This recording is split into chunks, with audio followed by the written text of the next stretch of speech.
tayo ng adobo sa gata na pusit. Ayan.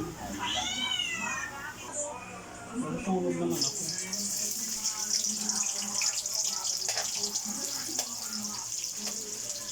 Ito naman kung bagong diskarte pagluto nito. Yun pala yun. Para hindi siya masabaw. Hindi siya maano. Kasi di ba yung pusit, may ano siya, may sarili siyang sabaw. So, may alam na ako diskarte. Diskarte ni Mau.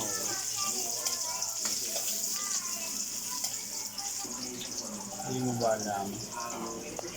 Lutong-luto ka ba? Okay. Pangalawang gagawin ito sa kung walang kakain na bata lagay na natin ang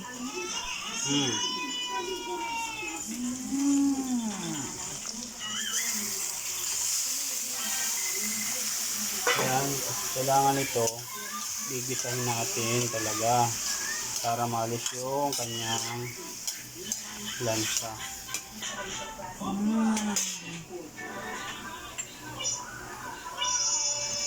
Ang ating paminta.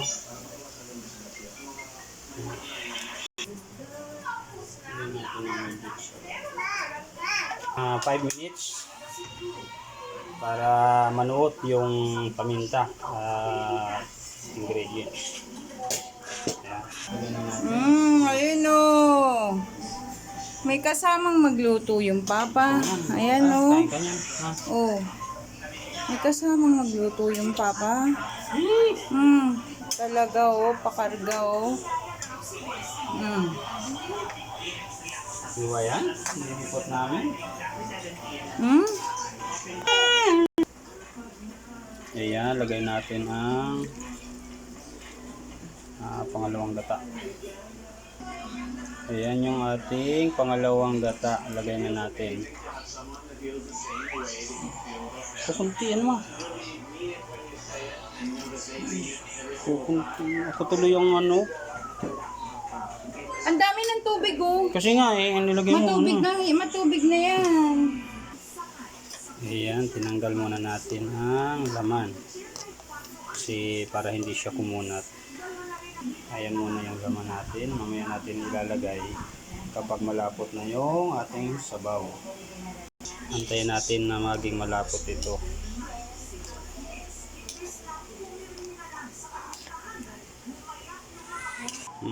Ayan.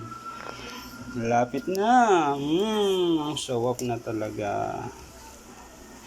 Sabaw pa lang, ulam na. Ayan guys, tingnan nyo. Napakalapot na. So, saka natin ilalagay yung tinanggal nating kusin na natin siya. Ayan, di ba? Sawap na niya, insan. So, di ba? Kunting mikos-mikos lang. Oh, di ba? Sawap. Lagyan natin ng pampabango. Sawap. Hindi ko na kailangan magsalita. Ayan, oh, di ba? Hindi ko na kailangan magsalita. Ayan, kain na tayo. Bye-bye.